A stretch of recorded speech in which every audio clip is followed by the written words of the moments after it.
If you're a SeneGence distributor or a customer, you may have heard that SeneSun had a product reformulation in 2019. Watch this video to find out what changed. Welcome back to Erin's Beauty Bloom. I'm Erin. If you're a SeneGence distributor, don't forget to hit subscribe right now so you know about all the product knowledge videos I'm putting out. Today, we're going to explore the 2019 formula changes for SeneSun. So keep watching. First, let's talk about what didn't change. And so the active ingredients in SeneSun did not change. If you are comparing an old ingredients list to a new ingredients list, you might notice that the names are different, but these are the same compounds. Chemical sunscreen compounds are listed under dozens of different synonyms depending on which products they're included in.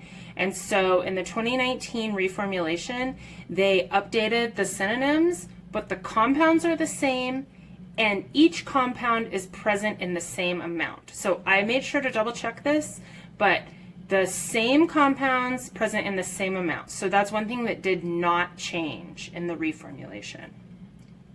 The other thing that did not change is it contains the same preservatives. So it still has polyparaben, methylparaben, butylparaben, etc.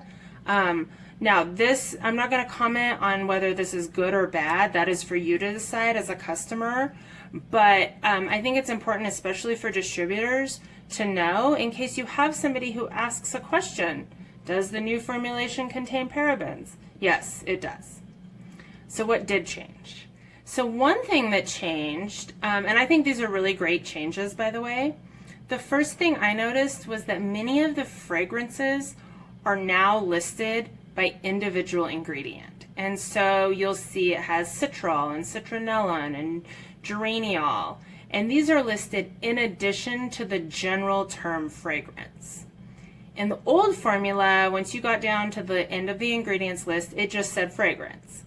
But now there's a handful that are listed by ingredient, and this is really good for people who may have potential allergies or concerns about fragrance. You know exactly what's included.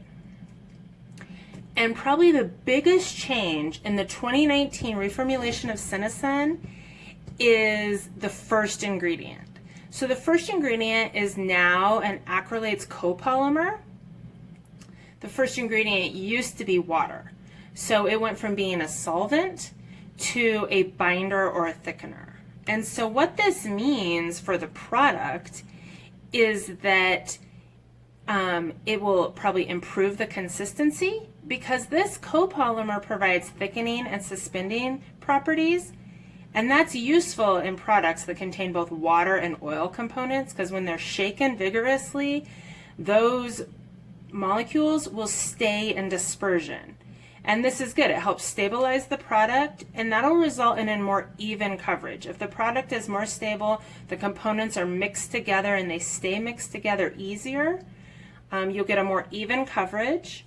And it may also improve effectiveness. So spray sunscreens tend to be a little bit on the thinner side, and that makes sense, right? Because of the mechanism of application. It has to be thin enough to be sprayed through the spray nozzle.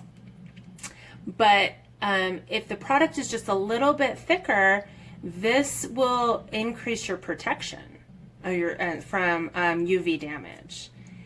And it's also possible that this formulation change makes this product more water resistant.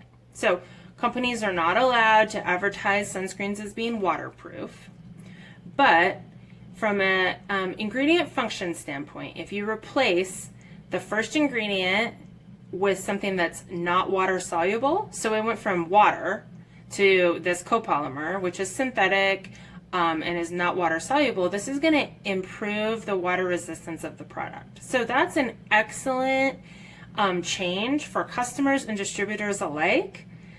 The last thing that I want to note, depending on whether you're new or inexperienced with SeneGence products, that this product, SeneSun, is not the mechanical shield. So SeneGence advertises that their skincare products as well as their creamy cosmetics have a mechanical shield that protects you from the sun. That does not apply to this sunscreen product. These are chemical sunscreens. And so just when you're advertising it, especially if you're a distributor, don't use the term mechanical shield. It does not apply in this case. If you want to know more specifics about the active ingredients, we have a blog post about the old formulation at nerdyformyscenasisters.com. I'll make sure there's a link in the description. Thank you for watching today. I hope this video helps everybody, and please hit subscribe and share everywhere you want to share. Find me on all the social media things, and I will see you next time.